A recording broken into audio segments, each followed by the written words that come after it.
Hi, class.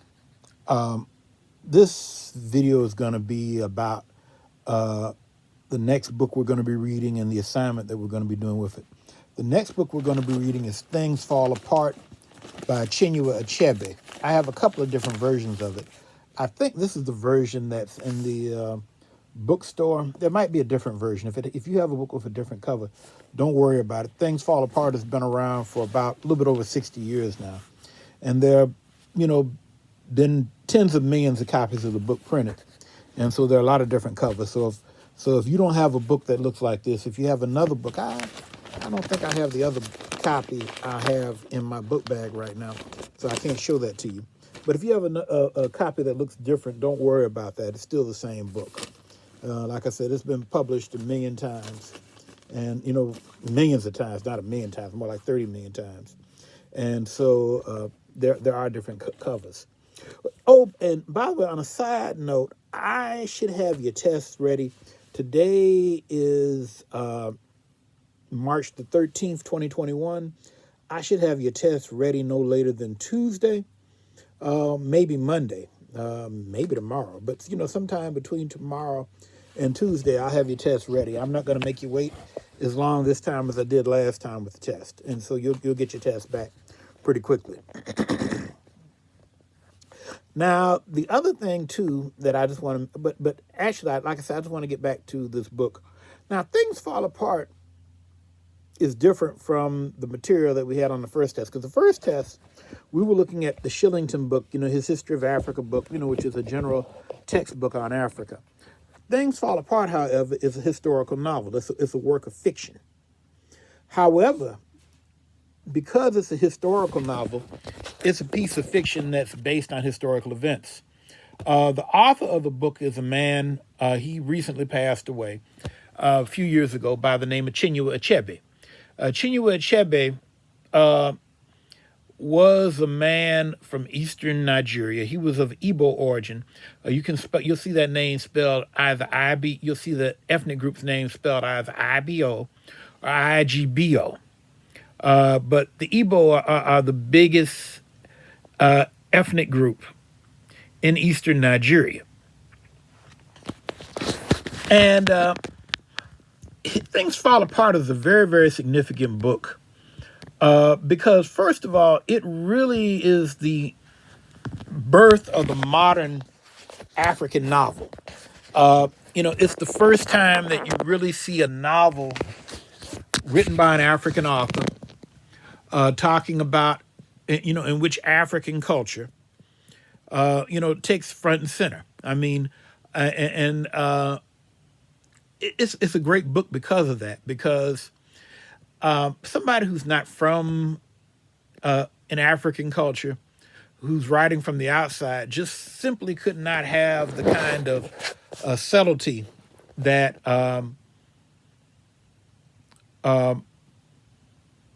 Mr. Achebe was able to bring to the story. Now, Chinua Achebe, as you might well guess, was a Western-educated African man. He went to the University of Ibadan, which traditionally has been the most prestigious of the Nigerian universities. It's a very nice school. I was fortunate to have been an exchange faculty member there back in 2003 and 2004. And it's full of extremely educated faculty, people who have very impressive publishing records, and so it was definitely the kind of environment where a young student like Achebe, when he was a student there, would have been inspired and challenged to really produce high quality material. Now, the basic thesis of Things Fall Apart is that it's a book. It's a story that takes place in the fictitious Igbo village of Umofia. I think it's Umofia. Around about the time of European colonization. The Europeans really consolidate their control of Nigeria as a whole in the very early 1900s, in the period after 1901. They consolidated control of Nigeria. Matter of fact, the name Nigeria itself comes from the man who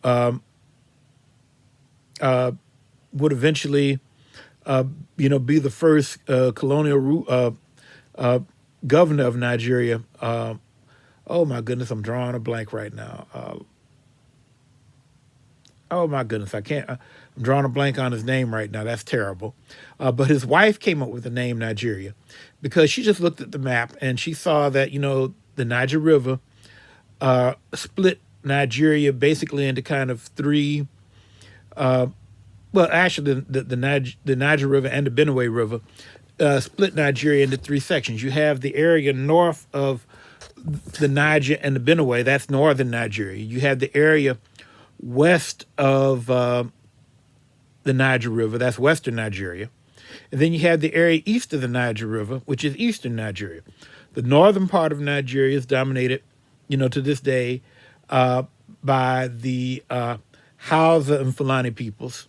Remember, if you all remember from the last test, we talked about the jihads, and we talked about the consolidation of the modern Hausa states. After the Fulbe of Fulani people conquered the areas and established themselves as the emirs in the different major cities of northern Nigeria.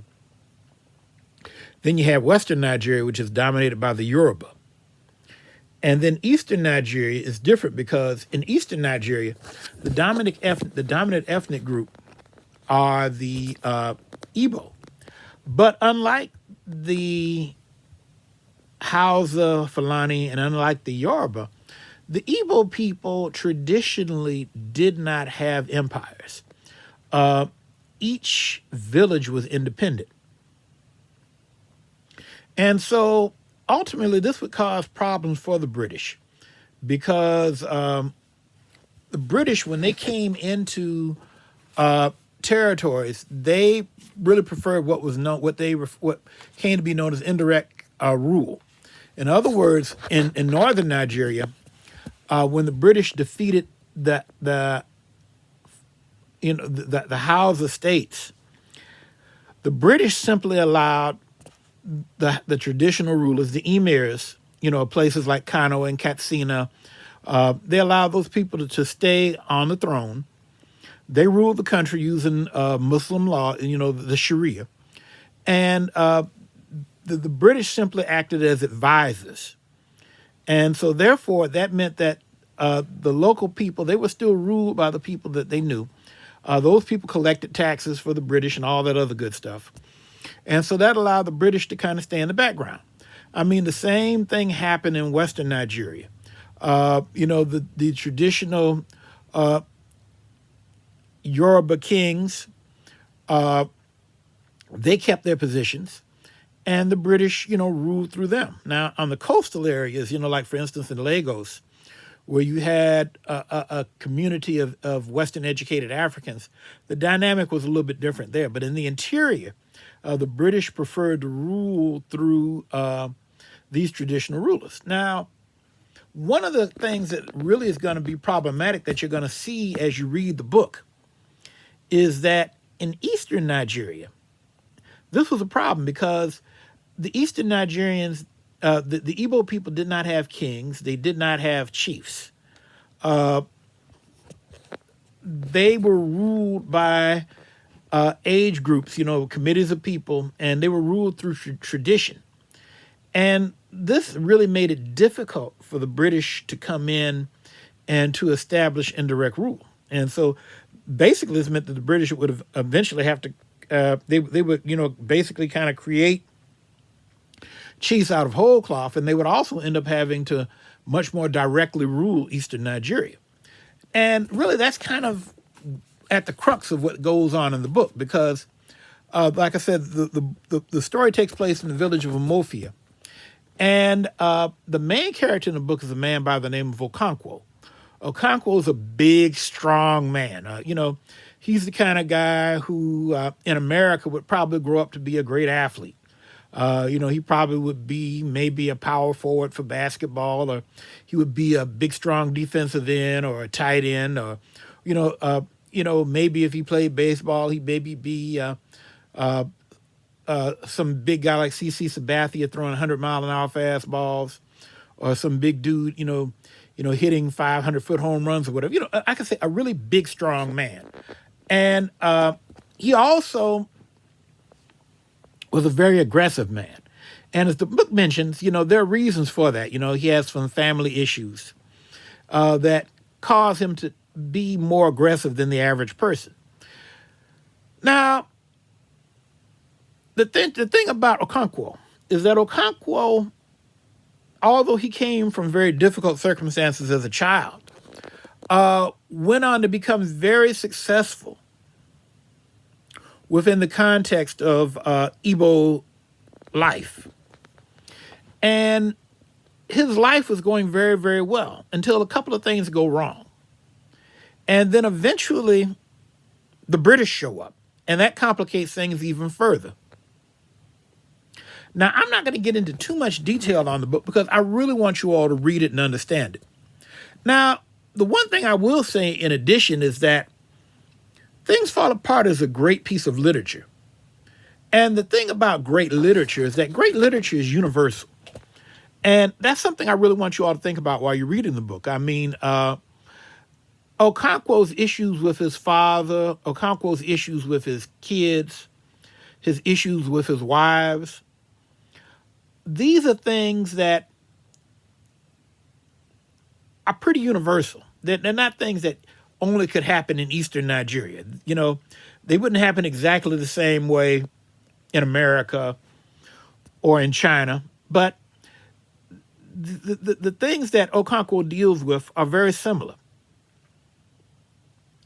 And when you all are reading the book, I want you to understand how it talks about things that are unique to Eastern Nigeria. But I think you also have to really look at it and, not make the book exotic, but realize that it also is talking about things that could happen anywhere. Like a man having difficulties with his children, a man who has been very successful, or for that matter, a woman who has been very, very successful, but at a certain point in life realizes that the things that made them successful may not work so well. And, how do you deal with that?